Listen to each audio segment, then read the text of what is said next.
tardes tengan todos ustedes. Nos da mucho gusto recibirlo en esta inusual tarde calurosa de el verano que nos conjuga entre lluvias intensas, vientos y ahora este cálido sol que nos acompaña.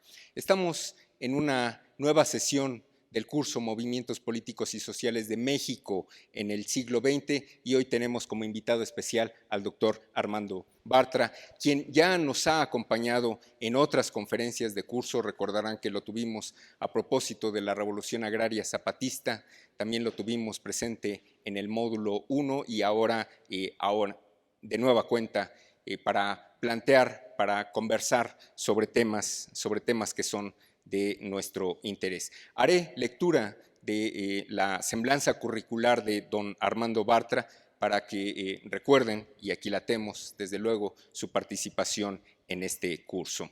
Armando Bartra es sociólogo de formación, cuenta con estudios de filosofía por la Facultad de Filosofía y Letras de la UNAM. Se ha desempeñado como docente por la Facultad de Economía de la UNAM, la Escuela Nacional de Antropología e Historia y la maestría en Antropología Social. En la actualidad es profesor investigador por la Universidad Autónoma Metropolitana Unidad Xochimilco en la licenciatura de Sociología y en el posgrado en Desarrollo Rural. De 1983 a 2007, Armando Bartra fue director del Instituto de Estudios para el Desarrollo Rural Maya AC. Es autor de una treintena de libros y ha publicado alrededor de 300 artículos periodísticos de análisis y divulgación, particularmente en el suplemento La Jornada del Campo, de la cual coordina en el periódico La Jornada. De su obra impresa queremos destacar los siguientes títulos: Guerrero Bronco, Campesinos, Ciudadanos y Guerrilleros en la Costa Grande, editado por ERA en 2000. Campesindios, Aproximaciones a los campesinos de un continente colonizado, editado en Bolivia por CIDE y la Universidad Mayor de San Andrés en 2010. El México Bárbaro, una publicación que ustedes conocen y recuerdo que está también disponible en nuestra librería. Plantaciones y monterías del sureste durante el Porfiriato, editado por UAM Xochimilco en 2015.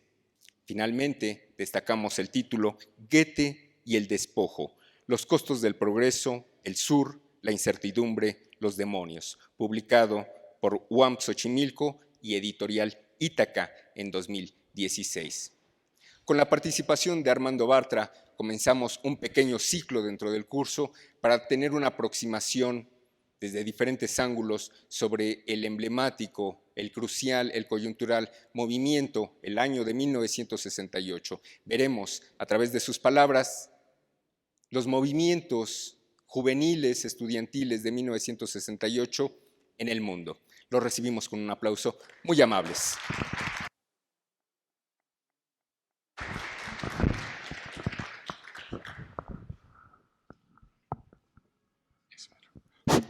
Bien, muy buenas tardes. Debo agregar un libro porque está ahí y si no lo anuncio no circula.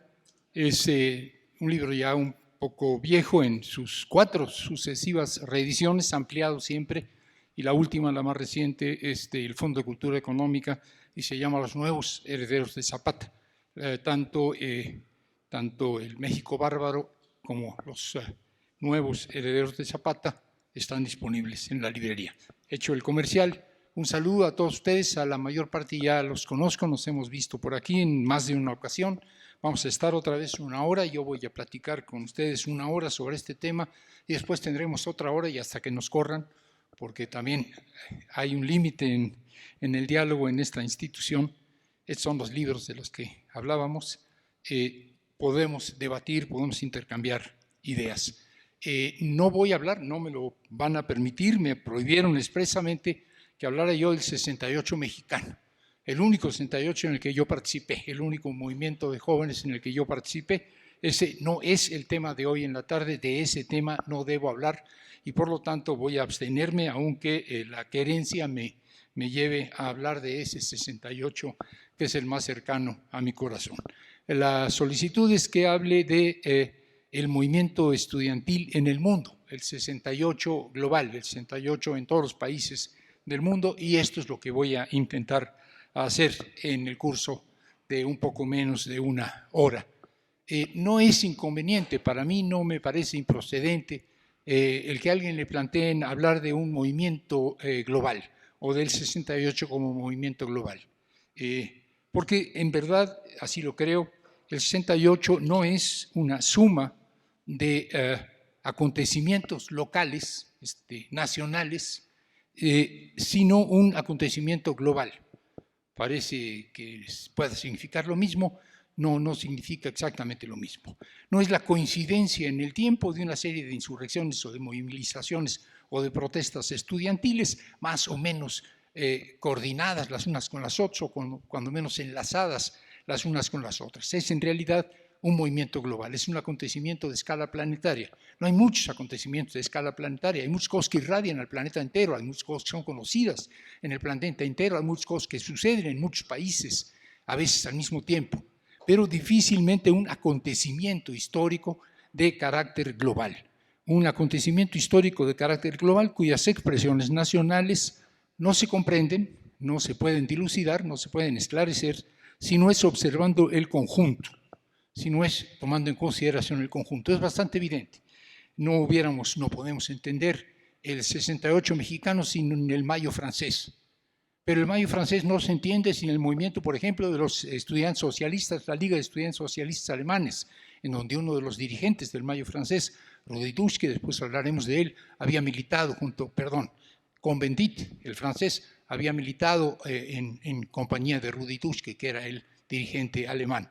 No entenderíamos lo que estaba pasando en términos también de contracultura, tanto en Europa como en América Latina, sin considerar los movimientos contraculturales en los campus universitarios en Estados Unidos, en California, en Nueva York. Es decir, hay una irradiación, hay una compenetración de diferentes movimientos que hace que sean finalmente un proceso de carácter global.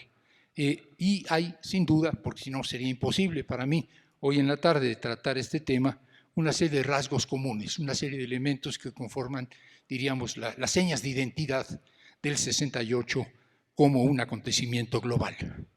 No puedo empezar suponiendo que todos ustedes se las saben todas, porque yo no me las sabía todas, me tuve que poner a repasar, porque no me acordaba yo de muchas de las cosas que ocurrieron en esas fechas, de modo que voy a hacer un breve recuento para que tengamos presentes una serie de acontecimientos que ocurrieron en cuando menos 20 o 30 países del planeta. Voy a hacer un recorrido por 10, 12, 15 de esos países.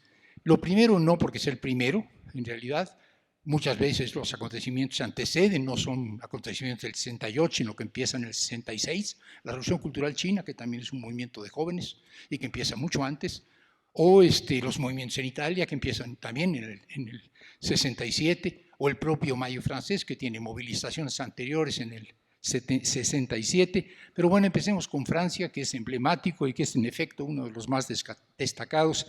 Estamos hablando de una huelga nacional con 10 millones de participantes, no es cualquier cosa, en un país que es grande ciertamente para las dimensiones europeas, pero no gigantesco. 10 millones de personas en paro es una movilización inconcebible en otras condiciones, en otras circunstancias.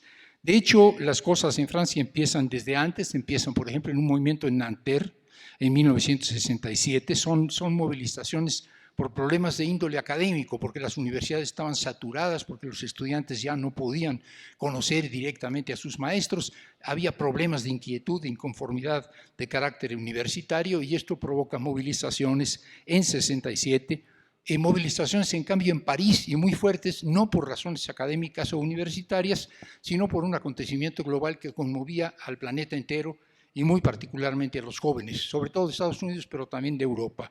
Estoy hablando de la guerra de Vietnam, estoy hablando de momentos de la guerra de Vietnam en que la ofensiva del Tet, la llamada ofensiva del Tet, representaba la última oleada de los vietnamitas para expulsar definitivamente a los estadounidenses, y en que estos desesperados estaban bombardeando Hanoi, por ejemplo.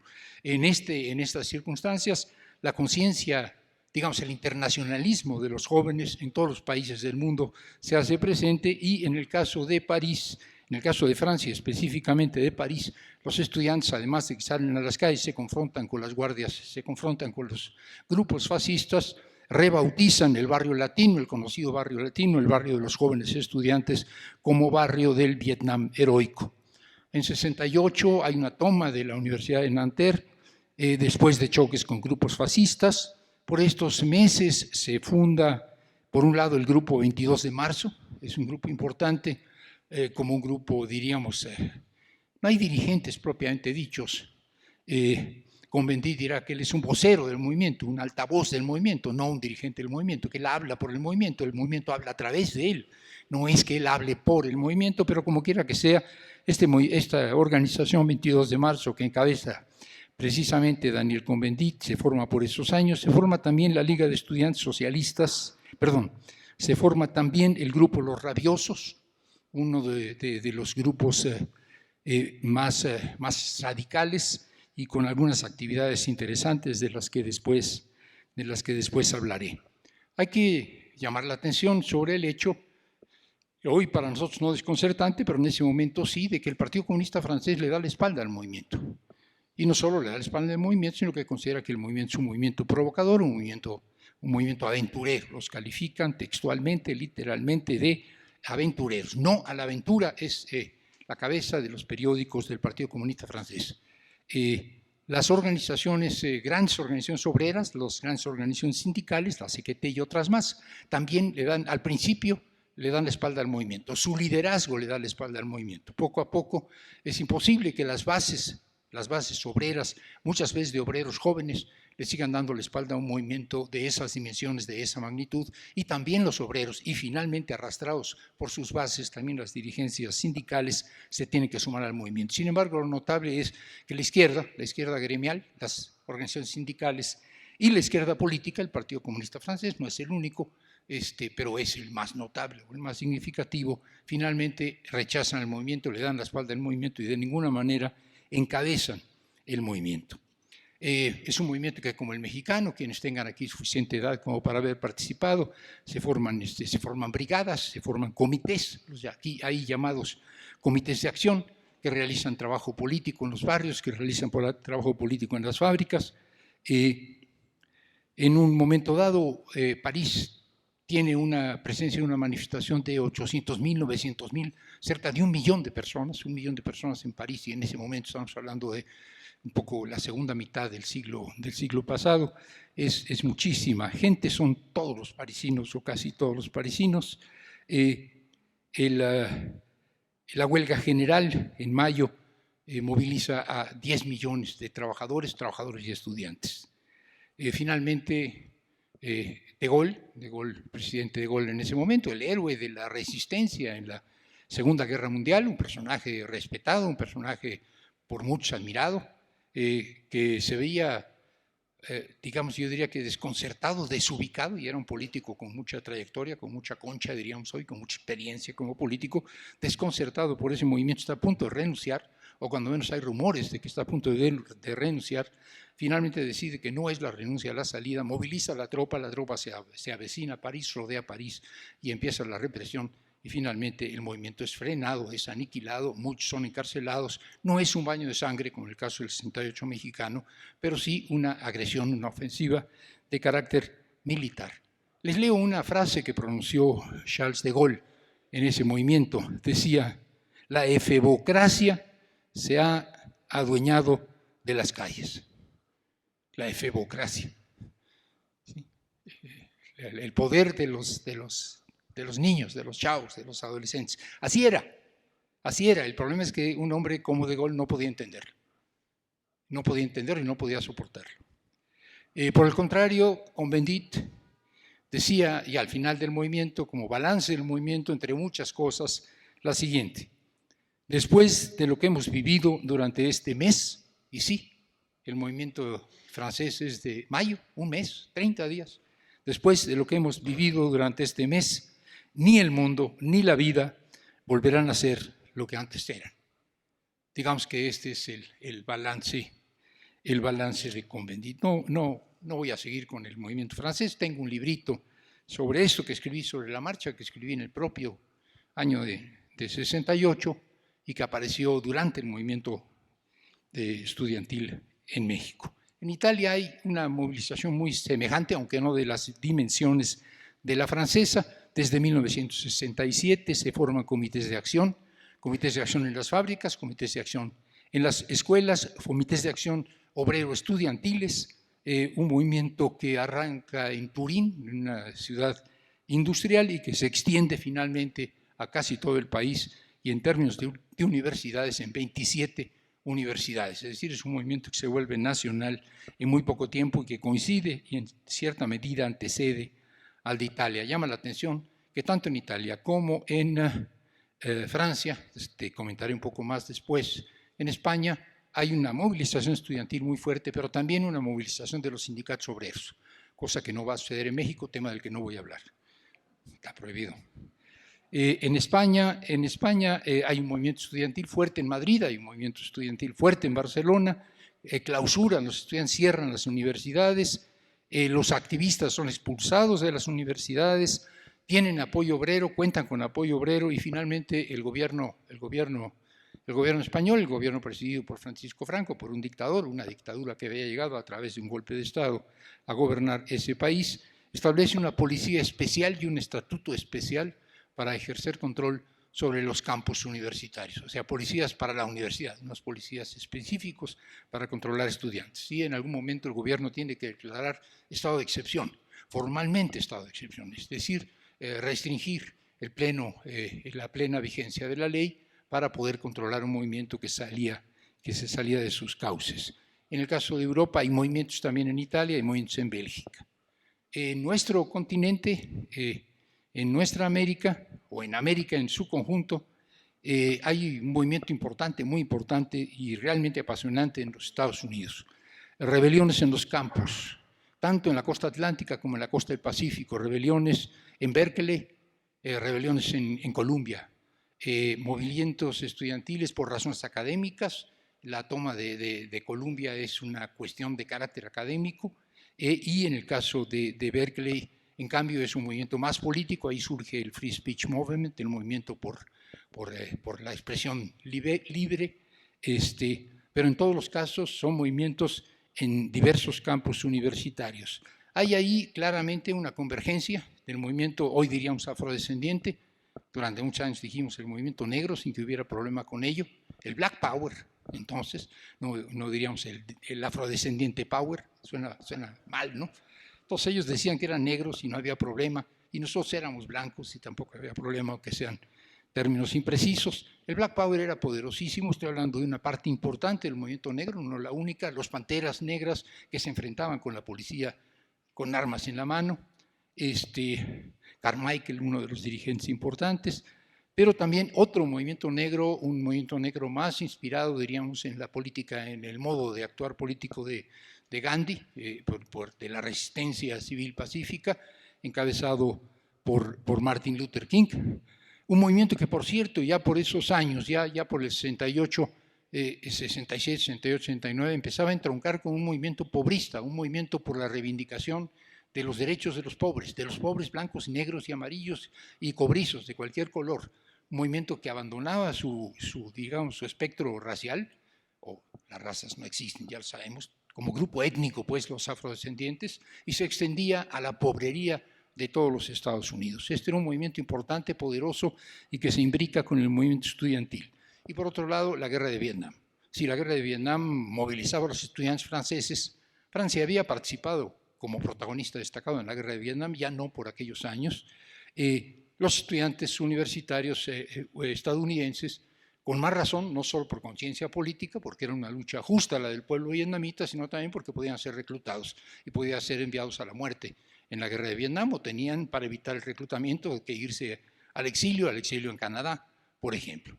Entonces los jóvenes estadounidenses se movilizan de manera muy poderosa, no solo contra la guerra de Vietnam, sino por el triunfo del pueblo vietnamita, lo cual era un poco diferente. Recuerdo ahora una frase, una manta, un cartel que llevaba un manifestante de una movilización de las encabezadas por Martin Luther King, un negro naturalmente, y su cartón decía: a mí ningún vietnamita me ha dicho negro. Nigger, pues. O sea, a mí nunca me ha ofendido un vietnamita. ¿Yo por qué tengo que ir a matar vietnamitas? ¿A mí qué me han hecho los vietnamitas? Los que me ofenden, los que me humillan, son otros y están aquí. Bien, La contracultura, en el caso de los movimientos en Estados Unidos. Es decir, la reacción no contra el gobierno, no contra el régimen político, no contra el orden económico, no contra las guerras imperialistas, sino contra las formas culturales, contra los mass media, contra el individualismo, contra el consumismo. Los hippies, pues, han sido materia de muchísima y muy frívola reflexión, pero eran un movimiento importante, era un movimiento que hoy vincularíamos con el ambientalismo, por ejemplo, y el amor a la madre tierra, el flower power, el poder de las flores. Pero no eran únicamente los hippies, esos fueron los que pasaron un poco a la fama por su impacto mediático, pero también los hippies, por ejemplo. Los hippies eran los miembros de un partido internacional de la juventud, o sea, la creación de un partido que pretendía representar a los jóvenes del mundo entero. Los diggers que surgieron en San Francisco, si no estoy equivocado, estos lo que hacían era robar comida en los Walmart, no existían los Walmart, en las tiendas departamentales, y llevarla a los barrios pobres a regalarla. Regalaban comida, los diggers en San Francisco, o los probos. Los probos, entre otras muchas cosas, lo que hacían era fumar marihuana. Y fumaban marihuana como locos, fumaban marihuana todos los fines de semana en un cierto parque. Primero llegaban 100, luego llegaban 1000, y en una ocasión fumaron 5000 gentes marihuana al mismo tiempo en un mismo parque, los probos. Esa era su forma de acción política. Yo creo que sin esta contracultura, sin estas manifestaciones de ruptura iconoclasta con los símbolos y con los valores del orden dominante, el 68 no hubiera sido lo que era, aunque algunos dijeran, los comunistas, por ejemplo, estadounidenses en ese momento, que eran frívolos, que eran superficiales. En América Latina, no, repito, insisto, tengo prohibido hablar de México, pero bueno, en el caso de México es claro que el 68 no fue cualquier cosa, no tuvo las dimensiones ni la participación popular obrera que sí tuvo en Francia, por ejemplo, y aún en Italia o en España, pero sin embargo, de algún modo representa una crisis moral, la crisis moral del sistema político mexicano, el inicio, el fin del mito del logro filantrópico, de la gran familia mexicana, del Partido de la Revolución. Yo sé que tardamos muchos años, somos un poco lentos aquí para incorporarnos a los cambios históricos, pero bueno, empezó desde el 68 y después serían los movimientos de los 70, movimientos de insurgencias urbanas y populares. Va a haber exposición sobre estos temas en estos cursos que se imparten aquí. Y finalmente la crisis política o las crisis políticas sucesivas, el 88 con un triunfo no reconocido de Cuauhtémoc Cárdenas, el 6 con otro triunfo no reconocido por el observador, el 12 con una compra de la elección y finalmente el 18. Pero movimientos semejantes de diferente magnitud ocurren en Brasil, ocurren en Argentina, en Uruguay el movimiento genera una crisis política de gobierno, en Venezuela el ejército ocupa la Universidad de Maracaibo. Es decir, en buena parte de los países de América Latina hay ecos del movimiento estudiantil. Para muchos de nosotros que éramos jóvenes en el 68 o antes, 67, 68, un movimiento muy espectacular porque era muy exótico, porque era muy remoto para nosotros, es el movimiento de los jóvenes japoneses, el movimiento de los jóvenes autodesignados como Sengakuren. Este movimiento formaba parte de una estructura política mayor, eran parte del Partido Revolucionario Socialista, eran la corriente más radical de este partido y no se sometía a las directivas de la cabeza del liderazgo del partido, sino que actuaban de manera bastante autorregulada y por su cuenta.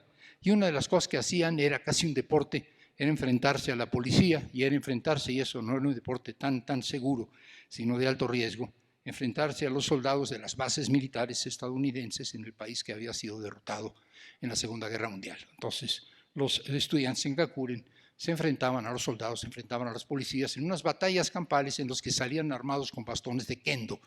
Si ustedes conocen algo del nuevo cine, no tan nuevo, japonés, sino oriental en general, de samuráis y demás, bueno, esta era la imagen de unos jóvenes luchando con la policía en las calles con bastones de kendo. No era tan sangriento como uno pudiera pensar, era mucho más una coreografía política. Y es importante esta idea que después desarrollaré, esta visión coreográfica, esta visión teatralizada del movimiento de los jóvenes.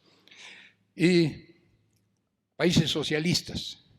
No es un movimiento en contra del modo de producción capitalista, no es un movimiento en contra de la sociedad burguesa, no es un movimiento en contra del sistema imperialista, es un movimiento en contra de todas las sociedades que en ese momento se consideraban a sí mismas como modernas, con diferentes modalidades de modernidad, la modernidad capitalista, la modernidad socialista. Las sociedades socialistas también se ven conmovidas por movimientos estudiantiles por los mismos años. No es habitual, sí es habitual hablar de Checoslovaquia, es habitual hablar de Polonia, Yugoslavia, no tanto de China, porque pareciera que ese no es un movimiento democrático por ningún concepto, no tiene el carácter de una rebelión popular democrática por ningún concepto.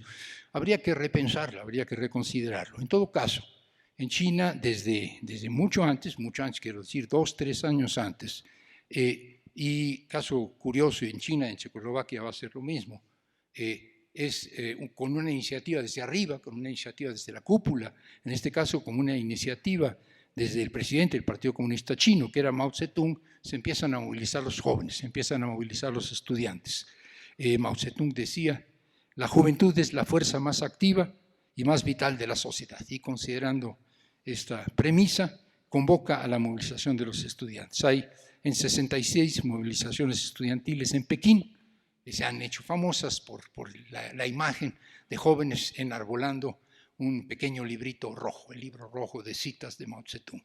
El libro rojo era algo que no podíamos pasar de lado en esos años en ningún país del mundo, y para los jóvenes chinos era el emblema, el símbolo de un pensamiento que había que llevar a las calles.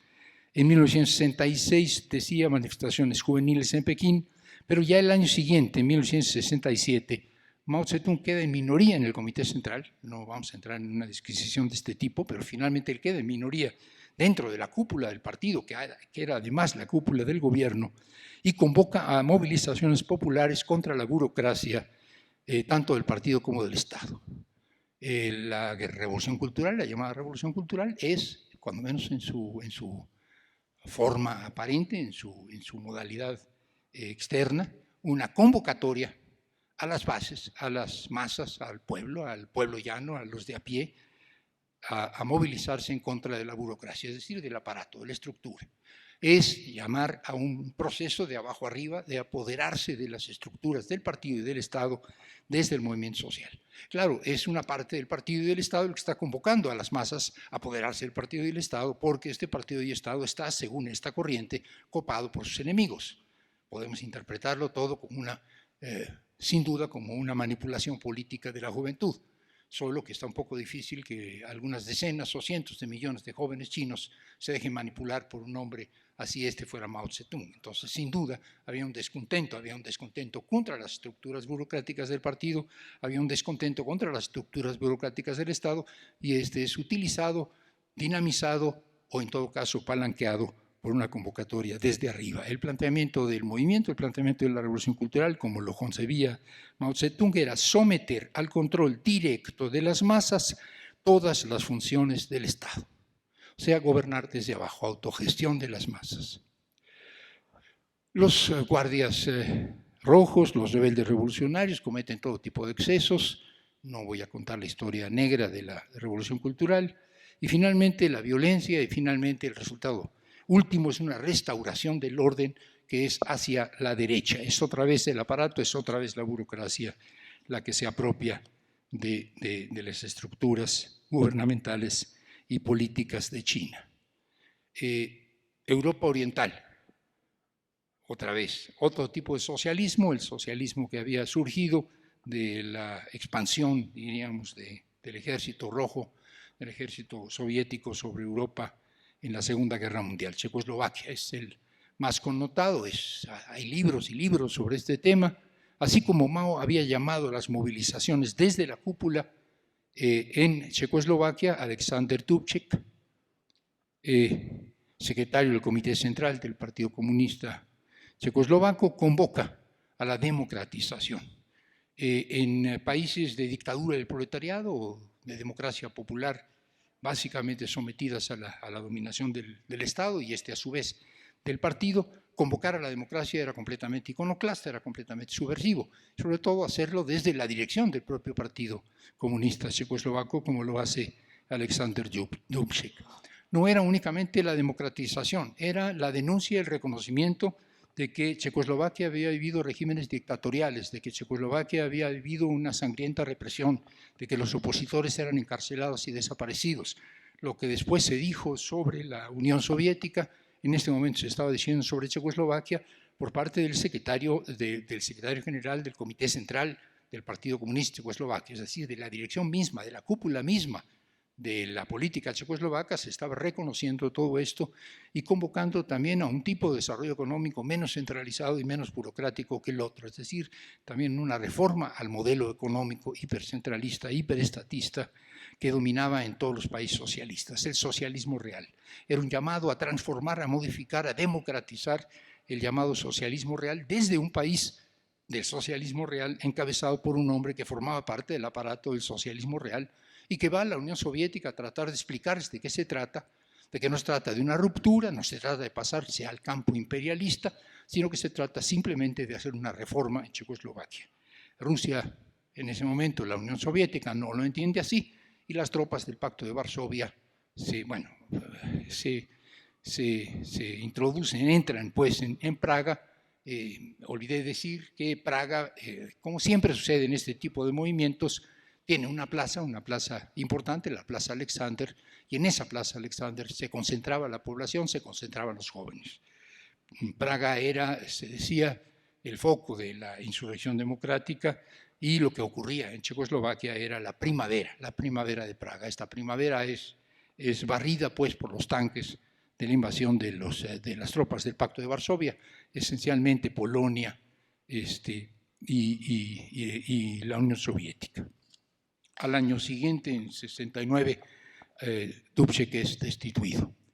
En Polonia tenemos algo semejante, no de estas dimensiones, porque a diferencia de Checoslovaquia, ahí no es desde la directiva del Partido Comunista donde surge una iniciativa que embona con las necesidades democráticas de la gente, sino que ahí es estrictamente desde abajo. Y este movimiento desde abajo, movimientos juveniles, sobre todo en Varsovia, en Cracovia pues como región, apoyados por los obreros siderúrgicos, forman comités, chocan con la policía, chocan con el ejército, el Partido Comunista Polaco está en contra y finalmente son reprimidos. Y algo semejante, no con la misma intensidad, ocurre en Yugoslavia. Yugoslavia tenía un tipo de socialismo diferente, tenía un gobierno, el del mariscal Tito, que no estaba plenamente sometido a la Unión Soviética, y como en muchos otros casos, Tito logra canalizar las protestas democráticas hacia reformas que él mismo concede. No es, pues, el movimiento en Yugoslavia, hasta donde yo sé, un movimiento explosivo. Faltaría África. Alguien me diría que porque estoy olvidándome de África. Yo creo que en África no hay algo semejante. Y probablemente porque África llega a la modernidad, es decir, llega la conformación de los países africanos como países independientes, es decir, las luchas de liberación en África ocurren muy tarde, ocurren después de la Segunda Guerra Mundial casi en todos los casos. En África se estaban conformando como países en muchos casos que pretendían avanzar hacia un socialismo africano. Yo no he identificado, probablemente si los haya, yo lo ignoro, movimientos juveniles con esta naturaleza. En todo caso, no era el socialismo africano un socialismo burocratizado como el de la Unión Soviética o como el de los países europeos, ni tampoco como el de China. Todo el mundo involucrado en algo que yo llamaría, yo sé que estamos muy dados a ponerle calificativos muy fuertes a las cosas, pero yo creo que esto conformaba una crisis civilizatoria. Y digo crisis civilizatoria no porque fuera global, es decir, porque ocurrían en muchos países, involucrara a millones y millones de personas, sino porque los movimientos juveniles expresaban el transversal descontento del mundo con la modernidad. Yo creo que es la expresión más clara, no la única, de que la modernidad y sus promesas, comentaré un poco que en ese momento era el momento de esplendor de las promesas de la modernidad. Estamos hablando de la posguerra de la Segunda Guerra Mundial, del milagro de las economías europeas, de las sociedades de la opulencia, del estado de bienestar. Estamos hablando, en el caso de los países socialistas, finalmente de un desarrollo, de un crecimiento económico, de la competencia, la carrera por el desarrollo tecnológico y económico. Estamos hablando de las exploraciones, la exploración del espacio exterior, el Sputnik, Estamos hablando de la gloria, diríamos, el esplendor de la modernidad en el socialismo y en el capitalismo, en los países modernos de uno y otro tipo. Insisto, no estoy inventando las expresiones, sociedades de la opulencia, de eso se hablaba, sociedades de la opulencia, las sociedades europeas eran sociedades opulentas, no donde se había reducido la pobreza, sino donde había opulencia, y una opulencia más o menos incluyente. Hasta los pobres eran ricos en Europa, pues. Sociedades con estados de bienestar, redistributivos, que garantizaban ciertos satisfactores para todos. En el caso de los países socialistas, bueno, la Unión Soviética se las vio muy negras durante los primeros años de la revolución, en las hambrunas, las mortandades, fue una cosa terrible, pero finalmente la Unión Soviética ya a esas alturas había logrado recuperar sus condiciones de gran potencia, era un país poderoso económicamente, era un país militarmente poderoso y tenía en su órbita los países del socialismo real, cuando menos los países del socialismo real y ya para entonces, cuando menos Cuba, fuera de la órbita específica europea. Y diríamos, bueno, sí, pero nosotros ¿qué? O sea, nuestra América, o en América, Estados Unidos es evidente que era lo mismo, después del New Deal, después de la guerra, hay una expansión extraordinaria en Estados Unidos y antes de que llegue el neoliberalismo hay políticas incluyentes y relativamente de bienestar. Son años a los que les va bien a los seres humanos en términos económicos.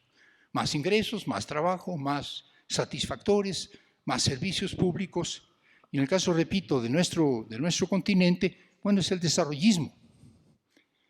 Nosotros hoy, algunos, los académicos sobre todo, le tenemos repelús al desarrollismo, no nos gusta el desarrollismo como concepto, y no nos gusta el desarrollismo sin duda como concepto, pero hay que ver los datos. En casi todos los países de América Latina, después de la Segunda Guerra Mundial, México desde antes, el desarrollismo nuestro empieza de hecho desde Cárdenas, aunque no le llamáramos así, pero el desarrollismo, estas políticas de crecimiento económico hacia adentro, de crecimiento económico palanqueado en el mercado interno, de intervención del Estado en la promoción de la economía, de servicios sociales, es algo que sin duda, es la época de esplendor. La gente de suficiente edad que vivió el cardenismo o que vivió los años 40 o 50, se acuerda de los tiempos en los que estaba Conasupo y su distribución de alimentos,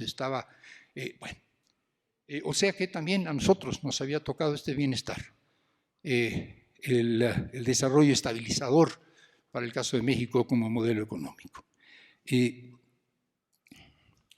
El capitalismo regulado de la posguerra y sus estados de bienestar y sus sociedades opulentas, las economías capitalistas emergentes de América Latina, donde el desarrollismo impulsaba un crecimiento autocentrado y redistributivo.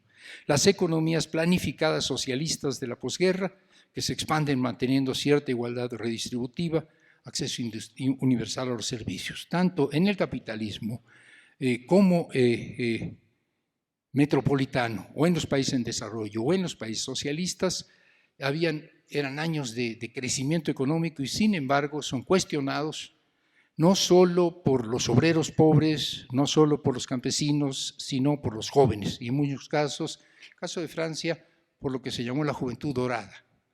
Los jóvenes que estudiaban en la Sorbona, los jóvenes que estudiaban en Nanterre, no eran jóvenes modestos, de clases bajas, que pasaran hambres o que tuvieran sufrimientos excepcionales. Por el contrario, eran los jóvenes, diríamos, más beneficiados de esa sociedad.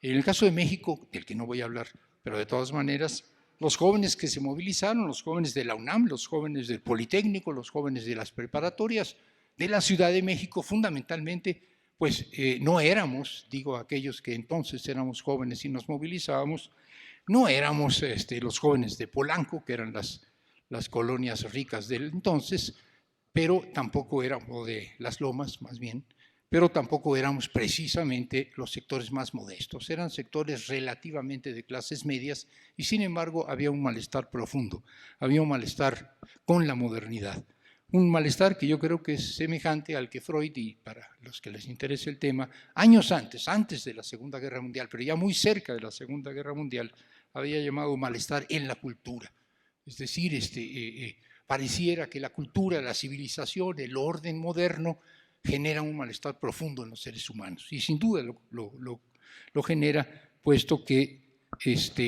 los jóvenes se movilizan. Es una crisis de la modernidad y sus valores, una crisis del individualismo, una crisis de la competencia, una crisis del consumismo en términos conceptuales, en términos intelectuales, una crisis del racionalismo extremo, una crisis del instrumentalismo político, y esto daría para toda una plática acerca de la crisis de la modernidad, pero creo que en ese momento se hace global.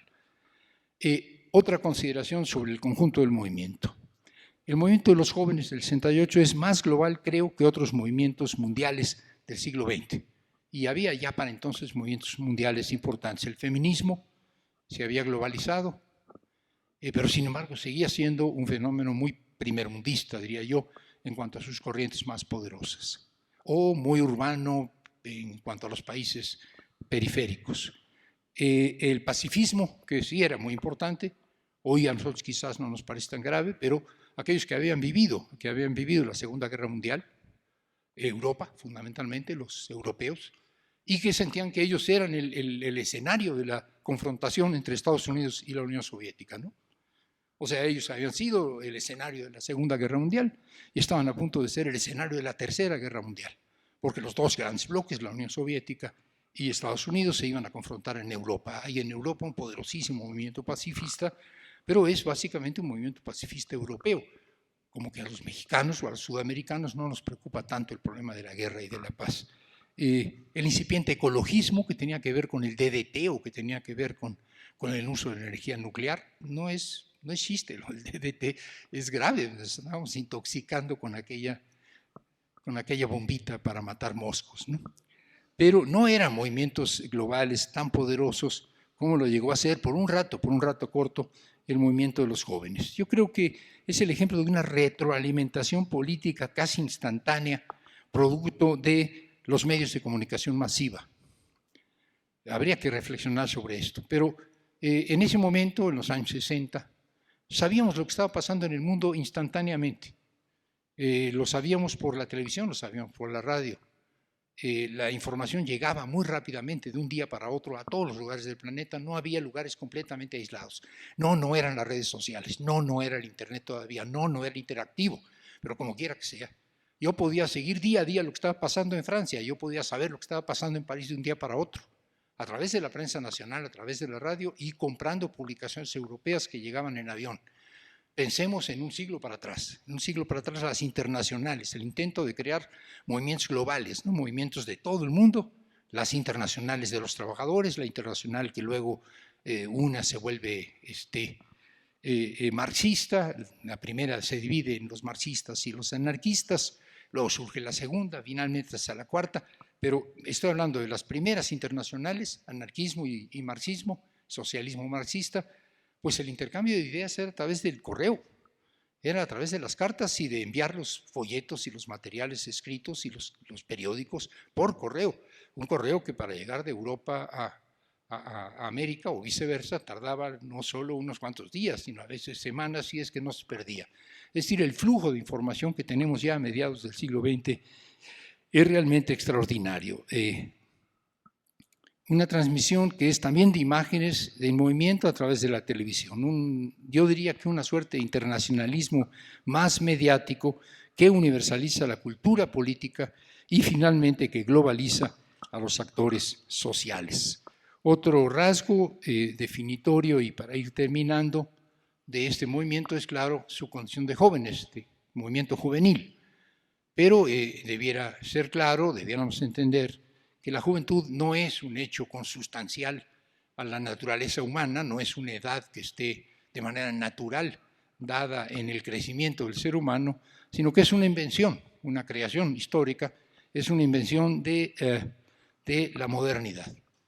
La identidad específica del que ya no es niño y todavía no es adulto, esta franja de edad que a veces se prolonga enormemente y algunos todavía no nos convencemos de que ya no somos adolescentes, ni siquiera adultos, sino que ya somos de la tercera edad. Esa edad que a veces queremos prolongar se inventó con la modernidad.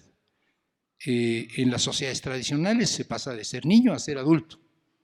Hoy todavía en comunidades indígenas o campesinas, pobres, sin acceso a la escolaridad, por ejemplo, pues es casi directo, ¿no?, la transición de la infancia a la adultez. En cambio, en las sociedades modernas, en las sociedades urbano-industriales, La expansión en el espacio, o sea, la incorporación de muchos y la duración en el tiempo de la educación, la aparición de la educación media, superior y los posgrados, hacen que la juventud se prolongue extraordinariamente. Mientras hay beca, sigue siendo joven. No, no es cierto. A veces hay beca y uno ya tiene hijos y hasta nietos, pero no es este el asunto. Es el tema de que la prolongación del periodo en el que el joven, pues, esta persona, está todavía preparándose para incorporarse al mundo real, al mundo del trabajo, al mundo laboral. Esta prolongación de esta etapa preparatoria conforma una identidad, conforma una subjetividad que no existía antes. Este tiempo de vida intermedio entre la infancia y la edad adulta, un joven que ya escapó o está escapando de la familia paterna-materna, pero aún no tiene una familia propia, no es adulto porque aún no ingresa en el mundo laboral, etc. Yo creo que hay una experiencia de ser joven que existe solo en la modernidad y existe muy claramente a lo largo del siglo XX europeo y en general del siglo XX global. Y esto conforma una subjetividad, una peculiar subjetividad juvenil. Y obviamente todo un imaginario, hay toda una cultura juvenil y hay toda una industria de masas dedicada a los jóvenes, etcétera, etcétera, etcétera. Pero creo que lo que a mí me importaría destacar de esta subjetividad es su espíritu extraordinariamente crítico. Si algo éramos los jóvenes del 68 en todo el mundo, eran extremadamente críticos. Creo que lo siguen siendo de otras maneras, no necesariamente como lo éramos entonces. Y es porque creo en este momento, digamos, las cadenas, los grilletes que atrapan a los seres humanos en cuanto llegan al mundo adulto propiamente, a los compromisos familiares y laborales, todavía no existen. El joven es todavía más libre de pensar críticamente que el adulto. No digo que sea más profundo, no digo que sea más radical en su crítica, simplemente para él es más fácil ver el mundo de una manera crítica que para una persona con más responsabilidades y más sujeta a la sociedad adulta. En el 68, esta identidad, esta cultura juvenil deviene sujeto político, no simplemente un fenómeno mediático o cultural, sino un sujeto político global. Dos conceptos o tres conceptos más. Todo movimiento crítico cuestiona los valores, los conceptos, los símbolos del orden existente. Todo movimiento.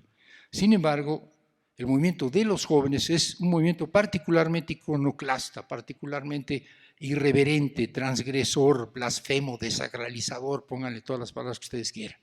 No deja títere con cabeza, pues. Cualquier cosa que suene ampulosa, cualquier discurso que suene engolado es criticado por los jóvenes. Cualquier imagen que pretenda tener trascendencia es criticada por los jóvenes.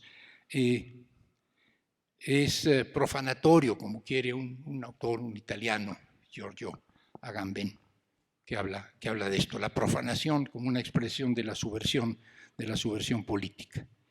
Pacífico o violento, en términos materiales, dependiendo del trato que reciba por parte del poder, el de los jóvenes es siempre de una enorme violencia simbólica.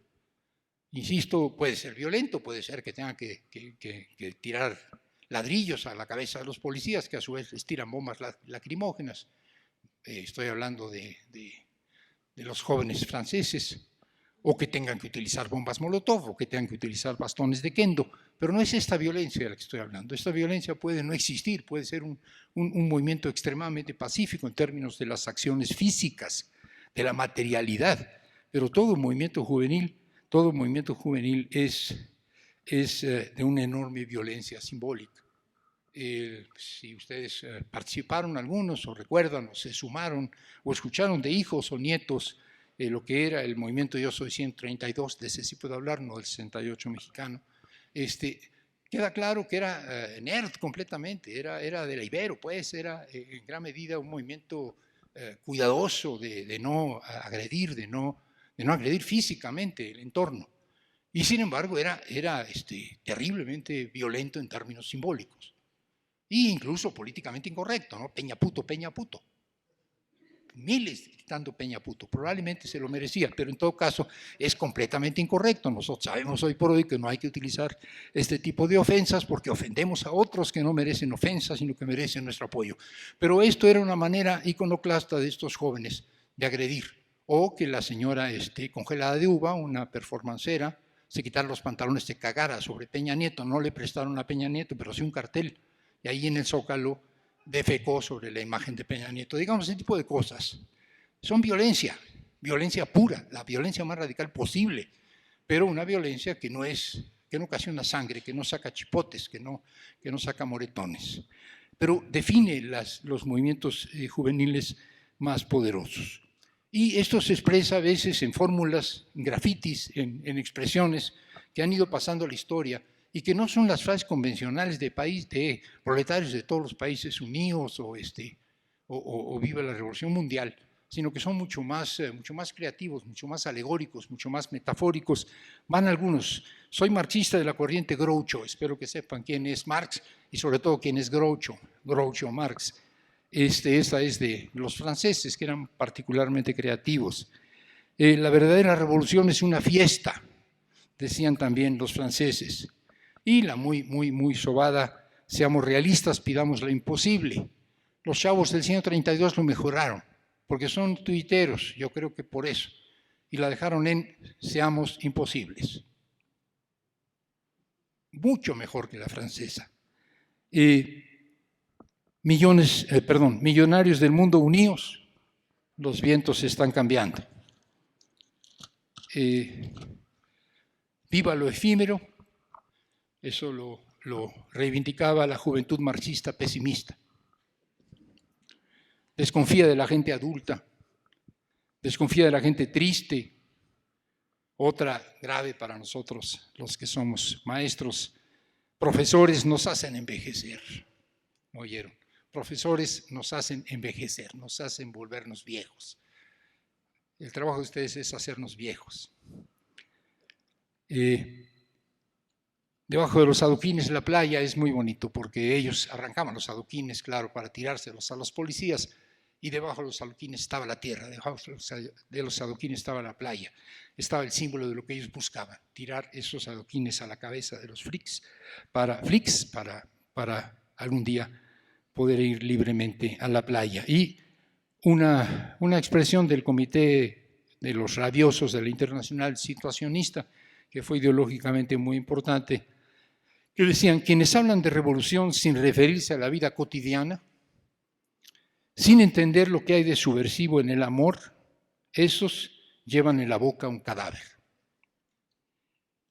Pues es el tipo de discurso, un tipo de discurso que no únicamente inquietaba al poder, únicamente inquietaba a los que tenían el gobierno, sino que inquietaba también a las izquierdas, que estaban o que estábamos acostumbrados a un discurso mucho más ortodoxo. Otro, el movimiento de los jóvenes es siempre performativo, es siempre teatral, es siempre carnavalesco, es una puesta en escena de lo político. Todo movimiento político es una puesta en escena. El hecho de sacar cierto tipo de mantas, el hecho de desfilar de cierta manera, el hecho de correr, saltar, el hecho de gritar ciertas cosas, es coreografía, sin duda es coreografía, es una preocupación de forma. No se trata simplemente de salir a la calle, marchar todos aburridos, llegar al Zócalo, protestar y regresar. Se trata de hacer de eso una fiesta, una celebración. Esto es teatro. Yo de veras no contesto el celular, pero de vez en cuando.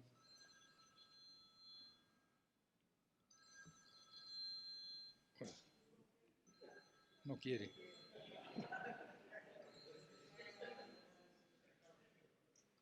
Ahora sí. Ya me dejó en paz. Decía yo, performativo, performance. No es una acción que busca un fin, es una acción que vale por sí misma. A ver si esto queda claro. A lo mejor a nosotros no nos queda claro. Pensamos que todo lo que hacemos es para algo, ¿no? Y si no lo hacemos para algo, ¿por qué lo hacemos?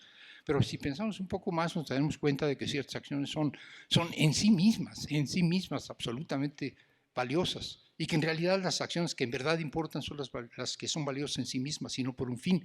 Y es que si no, todos los movimientos estudiantiles hubieran sido muy jodidos porque todos fracasaron. Nadie logró sus objetivos.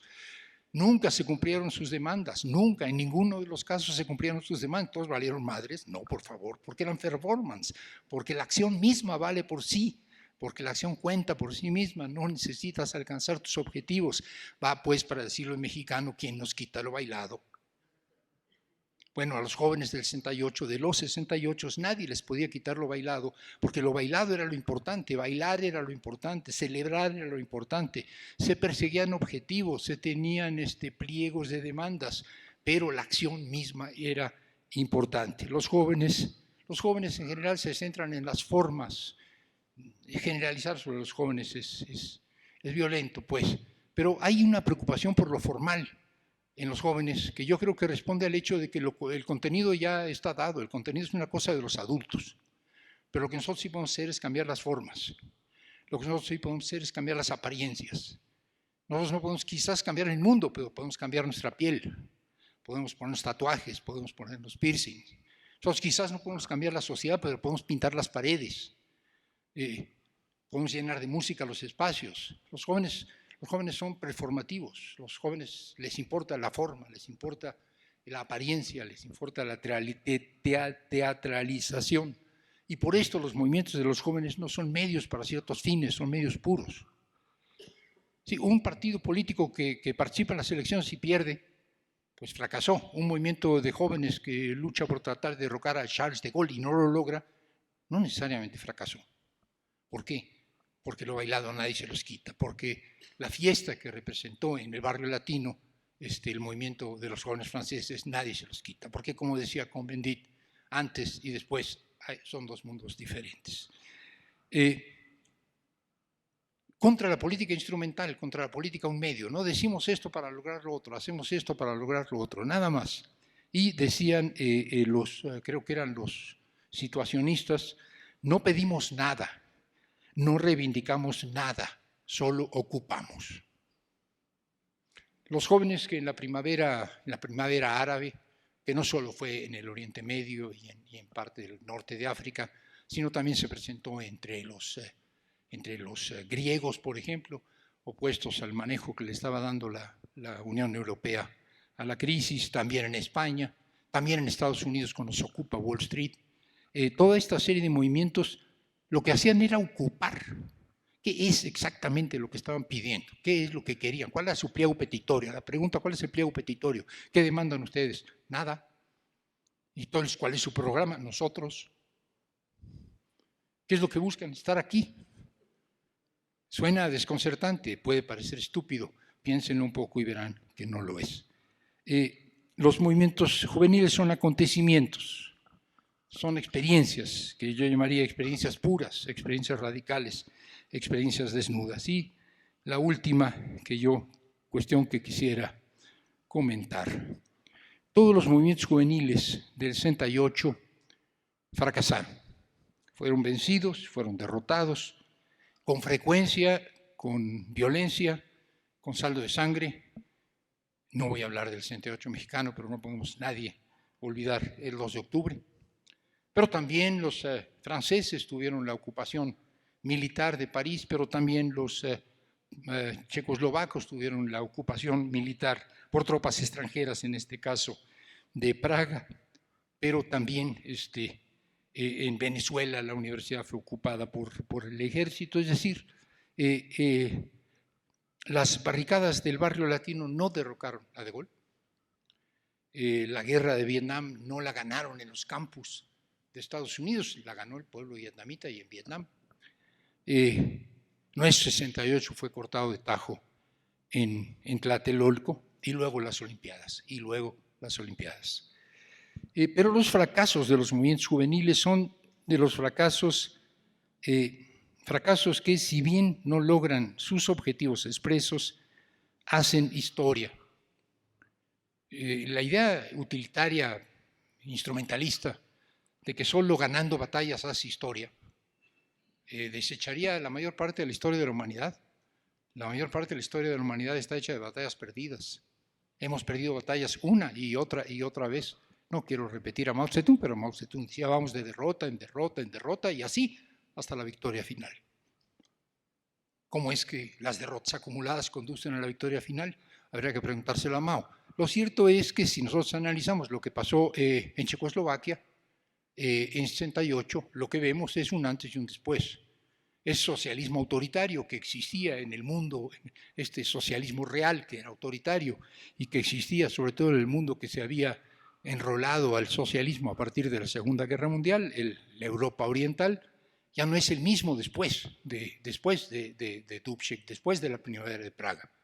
Queda claro que ese orden, ese nuevo orden, ese orden que era el paraíso prometido, que era la sociedad justa y libre, era en realidad un infierno. Y esto podía ser democratizado. Hoy todavía algunos hablan de socialismo democrático. El socialismo democrático es un concepto que surge precisamente de un gobierno socialista que pretende democratizarse y el pueblo se lo toma en serio. México, otra vez, no hubiera ocurrido nada de lo que ocurrió después. La crisis moral del sistema político mexicano es el 68. Hay un antes y un después. Es señor, esa jeta de Díaz Ordaz. Es la quiebra final, la quiebra moral, la quiebra cultural del sistema de partido de Estado. Si ese es el ogro filantrópico que decía Octavio Paz, estamos hartos de ogro filantrópico. Si este es el padre de la familia revolucionaria, como se decía en otros tiempos, estamos hartos de la familia revolucionaria. Este es el principio del fin del sistema político mexicano, insisto, somos lentos pero cumplidores.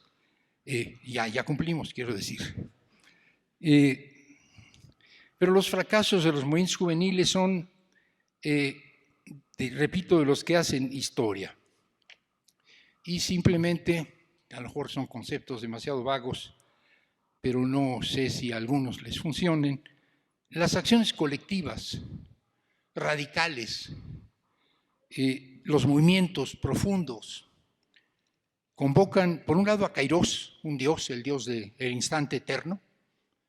Son momentos en los que sentimos que estamos fuera del tiempo, que siendo cortos, esa semana, la semana de la que habla Cohn-Bendit, perdón, el mes del que habla Cohn-Bendit, ¿cuánto duró el mayo francés? Un mes. Pero ya no somos los mismos, el mundo ya no es el mismo. ¿Cuánto duró el 68 mexicano? ¿Cuánto duró la Primavera de Praga? ¿Cuánto duró? Muy poco tiempo, y sin embargo hay un antes y un después. Esta es una capacidad que tienen los movimientos de ser trascendentales, de ir más allá de su circunstancia, de romper la cadena del tiempo, de visualizar el futuro de otra manera, pero también son trascendentes en el sentido convencional, es decir, van acumulando efectos que después se van a ir mostrando a lo largo de la historia. Están pues en el tiempo lineal, están en el tiempo de Cronos, tienen efectos acumulativos, pero también están en el tiempo de Kairos. Si no tuvieran efectos acumulativos no importaría, o más bien sí importaría, pero no sería el fin de ese movimiento, porque hay una capacidad de trascenderse a sí mismos. Esa experiencia ya no me la quita nadie, aunque a la larga se haya olvidado. Por ahí va. Y bien, simplemente decir, los movimientos juveniles hacen rejuvenecer al mundo. El mundo rejuvenece porque hay movimientos juveniles.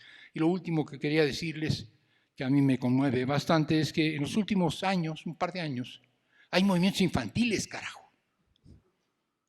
Movimientos infantiles en Estados Unidos, los que van a tratar de frenar esta orgía de violencia producto de la multiplicación de las armas son los niños de las escuelas donde ocurren las matazones. Y esos niños salen a la calle, niños, no jóvenes. En Europa, si no estoy equivocado, un movimiento fuerte ambientalista. Y están encabezándolo los niños y los jóvenes. Y lo está encabezando una niña que ella se para sola frente al legislativo, sola, y protesta. Esa niña es autista. Por eso se para sola. Hay que pensar en los movimientos infantiles, porque de esos habrá que hablar dentro de 20 o 30 años aquí en los programas de este Centro de Estudios Históricos. Pues ahí termino y se los dejo a ustedes. Gracias.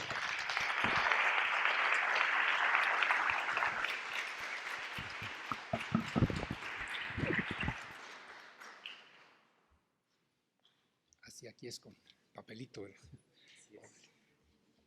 Si me permite el micrófono un momento. Claro, claro.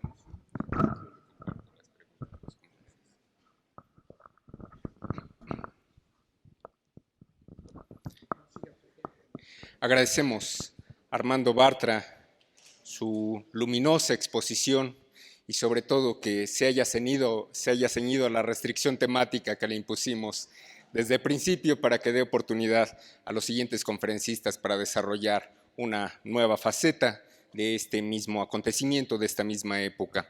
Mientras Bartra da lectura, reflexiona sobre las posibilidades de respuesta a sus amables comentarios, yo les haré el recordatorio de las próximas actividades de nuestro instituto. El martes 13 de agosto, para los supersticiosos, después de echarse sal y hacer los conjuros necesarios, tendremos aquí en el instituto la 9ª sesión del curso Movimientos Políticos y Sociales de México en el siglo XX. Estará presente con nosotros el doctor Ariel Rodríguez Curi, adscrito a el Colegio de México, quien va a analizar los inicios del movimiento estudiantil mexicano de 1968, una parte complementaria de la presente exposición. El miércoles 14 de agosto los invitamos cordialmente al foro Fascismo y Antifascismo en México, del exilio español al periodo de la posguerra. Es una mesa muy interesante compuesta por Carlos Inclán Fuentes, Daniel Spencer y Ricardo Pérez Monfort, con la moderación de César Valdés. Es un tema muy interesante, los invitamos para que se enteren, no solamente de las derechas, las izquierdas, también hubo profascistas y pronazistas en nuestro país. Finalmente, el jueves 15 de agosto, cerramos un ciclo, concluimos el módulo 2 de este curso y estará presente con nosotros Paco Ignacio Taibo II, quien a partir de su experiencia, a partir de la experiencia que nos compartió también Armando Bartra, él va a reflexionar sobre el movimiento del 68 en la UNAM. Sábados y domingos tienen una cita con la historia, con el INAR, para los que tengan a bien escuchar, reflexionar, con los programas de radio que transmitimos por las frecuencias del Instituto Mexicano de la Radio, la XCB en el 1220 de AM y Horizonte en el 107.9 de FM. Se trata de Historia del Pueblo Mexicano, conducido por Pedro Salmerón y Felipe Ávila, y La Yerbabuena, revista cultural radiofónica a cargo de Gabriela Cantú y de Luis Aguilar. Sigan a nuestro instituto en sus diferentes redes sociales. Todas nuestras actividades son gratuitas. Les agradezco su atención. Devuelvo la palabra a don Armando Bartra. Gracias.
Bueno,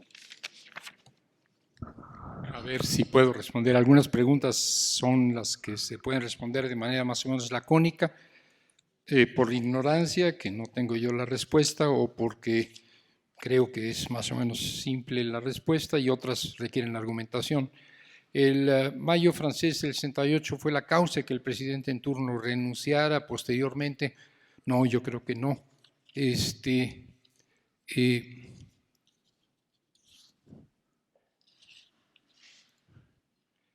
Cómo se dan las convergencias entre los movimientos socialistas y comunistas y la lucha de las juventudes en los años 60. No, yo creo que lo que hay es un distanciamiento, lo que hay es una ruptura, lo que hay es una visión, diríamos, de que los partidos socialistas y los partidos comunistas eran casi por designación propia las vanguardias. En cierto modo lo habían sido durante la guerra y en la posguerra, pero ya para los años 60 definitivamente no lo eran. Yo insistí mucho en que el Partido Comunista Francés hace el papelazo de plano.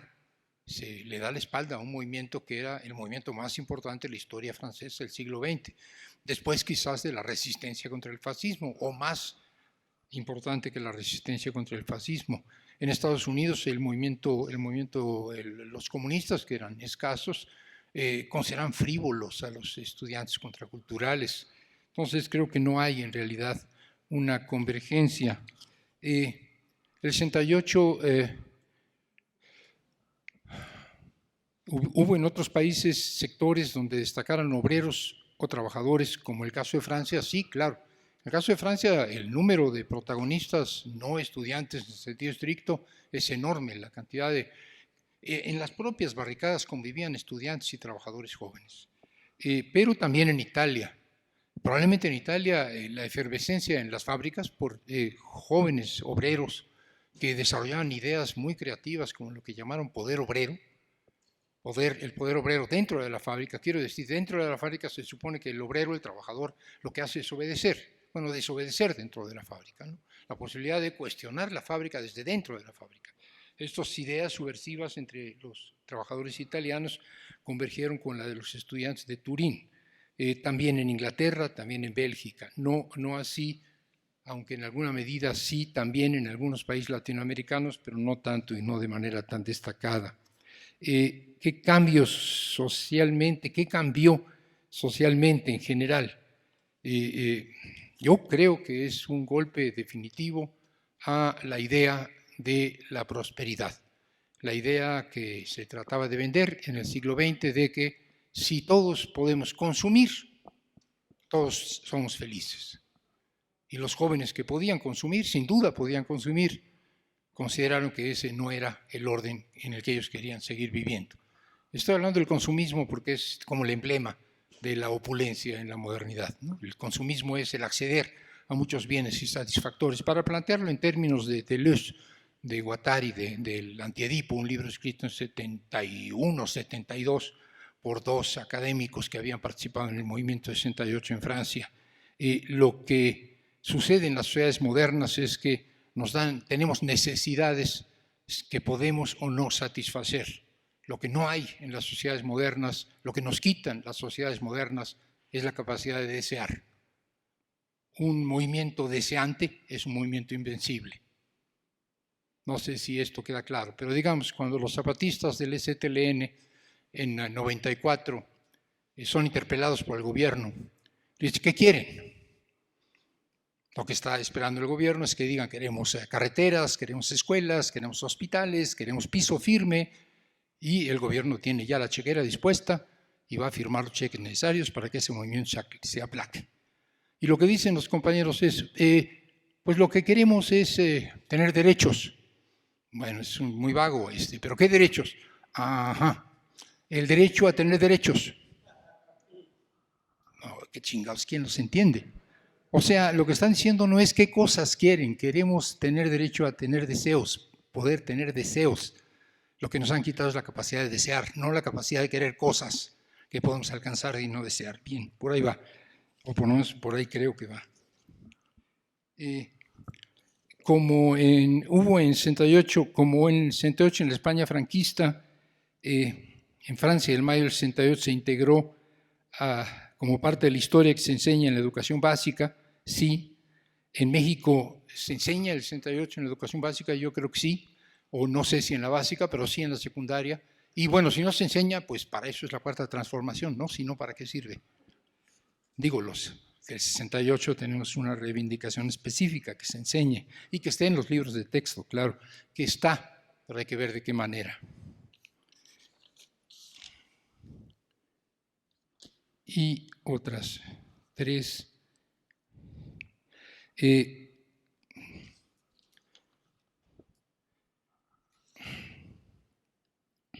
las tendencias demográficas al aumento de la población joven a nivel mundial es un factor explicativo de los movimientos estudiantiles y juveniles en el 68.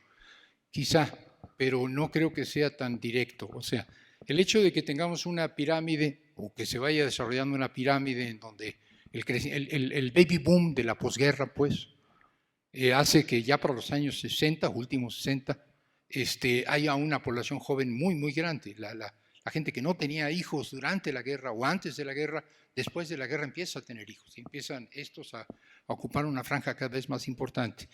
Pero lo que importa más, me parece a mí, no es esto, sino el crecimiento de la población joven urbana, de las ciudades y de los jóvenes de clase media. Los dinamizadores de todos esos movimientos son jóvenes de clase media y son jóvenes urbanos. No estoy hablando de que sean la vanguardia de nada, ni que sean mejores, ni que sean superiores. Hoy solo estoy diciendo que las condiciones de la ciudad y las condiciones de los estudios medios superiores son un caldo de cultivo que lo hace posible. Y finalmente, había que encontrar o distinguir en los jóvenes, ¿qué habría que encontrar o distinguir en los jóvenes para que ellos sean los principales protagonistas de los movimientos del 68 en el mundo? Yo creo que los jóvenes no han sido todavía amaestrados del todo, domesticados del todo, pues. No han sido educados del todo, no se les han impuesto todavía por completo y se las están imponiendo y resisten. Esta idea de profesores nos vuelven viejos es terrible. O sea, uno cree que no, uno cree que los enseña para ser mejores, para enfrentar este mundo difícil, para ser productivos, y finalmente los estamos haciendo viejos, ¿no? No es el tiempo transcurrido, es que los estamos volviendo personas adultas, es decir, viejos. Y la capacidad de criticar esto es un poder enormemente fuerte. Y la otra, creo, pero de esto no hablé hoy, debido a haberlo hecho, una capacidad muy, muy peculiar que tienen los jóvenes de poner el cuerpo. De poner el cuerpo, de no simplemente decir, pensar, escribir, argumentar, proponer, sino ponerse ahí, poner el cuerpo, ponerse por delante, sacar el cuerpo y ponerlo ahí. Estar en las calles, pues. Todos hemos estado alguna vez en las calles, pero ya no algunos, ya no podemos poner el cuerpo, nos lo rompen. Los jóvenes también se los pueden romper, pero son más flexibles y ponen el cuerpo con más facilidad. Me decía un joven, y con esto termino, lo decían, no me lo decía a mí. En 1900, ¿qué fue? En 1912, el día de la toma de posesión de Peña Nieto en San Lázaro, había dos movilizaciones diferentes. Una movilización en el Ángel de la Independencia, donde estaba la gente que seguía a Andrés Manuel López Obrador, que sería Morena después como partido, y que estaba en ese lugar relativamente lejano de San Lázaro, en donde difícilmente podía haber una provocación, y los jóvenes, una buena parte de los jóvenes del movimiento 132 que se habían concentrado en torno a San Lázaro, donde estaban las barricadas, donde estaba la fuerza pública y donde seguramente iba a haber violencia. Y los jóvenes estaban ahí, donde iba a haber violencia, y no en ese otro lugar. Y decía un joven vestido de negro, en el Ángel de la Independencia, mientras observaba a las gentes adultas o de mediana edad, pero de prudentes, que protestábamos contra la imposición ahí en el Ángel. Dice, aquí son las palabras, ahí están los cuerpos. No sé si los jóvenes debían haber estado ahí. Hubo un muerto y dos muertos, un muerto y un joven que perdió un ojo. No creo que eso sea celebrable, pero digamos es una respuesta de jóvenes. Hay que poner el cuerpo y el cuerpo está ahí en San Lázaro. Aquí solo las palabras. Pues hasta ahí lo dejo. Gracias.